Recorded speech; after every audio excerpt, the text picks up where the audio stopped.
See if you can relate to this story about a hidden inner battle causing a preoccupation with procrastination, and how you are secretly dependent upon the very thing that you complain about in order to unleash your personal brilliance. In the beginning, you intend to get it done well in advance. You feel good about the opportunity to do so. You even feel eager.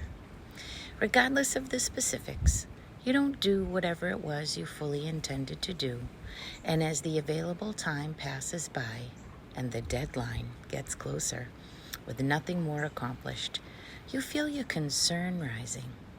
Your mind begins to gauge how much time is left and what else you have to do on your schedule. It is searching for the least resistant path to completion, an option that will still allow you to get it done without compromising yourself in some way. What you don't know at the time is that your body is beginning to crave a particular feeling, one that would never be called pleasant, but because it's so familiar, it could be called comfortable. Your body begins to take advantage of the fact that you are running out of time. And despite the time ticking and the fact that there are multiple paths that will allow you to complete what you intended, not only do you not accomplish much, you actually take very little action. You feel drawn to non-essential tasks, and even though your options are dwindling, you tell yourself convincingly you're still preparing in some necessary way. Your body is now fully preoccupied with the need to feel a certain way, and the internal pressure begins to build inside you. To your conscious mind, it feels like stress. You realize you're beginning to feel physically uncomfortable. You get antsy and restless. You move around trying to make it go away. You try to distract yourself with this and that, and you finally conclude you should just get some sleep and get something done tomorrow. A fresh start is all you need. As the last week counts down, this pattern of not accomplishing what you need continues, and the internal pressure climbs to its peak with only one day left. On that last day, you oversleep. You wake up and literally panic. Your body is instantly flooded with the chemicals and hormones associated with a crisis. And your panic translates into an energetic force that plows through the task of getting organized. And you're now feeling annoyed with yourself for waiting so long and for being so disorganized. As the voice inside your mind blames you for messing up again, your body absorbs the next round of chemicals and hormones generated by the emotions you feel.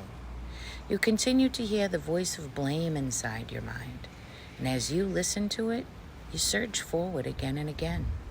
The emotion of blame is what is secretly fueling your progress. You're now moving at a frantic pace, mentally mixing the initial excitement that came with this new opportunity with new thoughts and ideas, and you suddenly realize these are the details you couldn't put your fingers on earlier, and your mind begins to accuse you of causing this entire problem. And the word failure screams in your mind. Your body is once again seized by the chemicals and hormones it produces with the mere thought of failing, and this time it is the energy of fear that empowers you to surge forward towards the accomplishment you intend.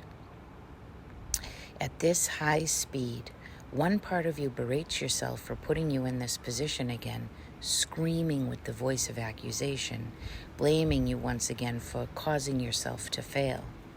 The other part of you is fascinated as you pull it off and piece after piece falls into place.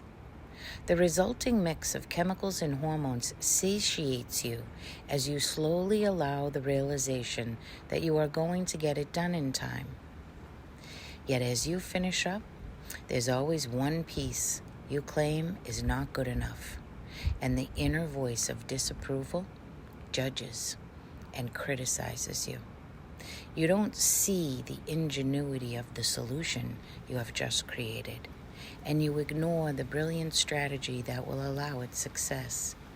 You don't celebrate the accomplishment in any way as you sit in disappointment, swearing you will do better the next time. And as you chastise yourself quietly, the velocity inside you slows and the chemical mix inside you adjusts again. Your body is now left in the aftermath of the internal chemical explosion, basking in relief and silently thanking God that the stress is over. Secretly, your body is already preparing you for the next round of this internal battle as you shame yourself in advance for the next thing that will not be perfect. This is an example of an energy cycle, a chemical and hormonal mix that is generated inside your body as the result of your thoughts about time, beliefs about obligation, power, and worthiness, and how it serves as the fuel for an internal creative explosion that results in your personal brilliance.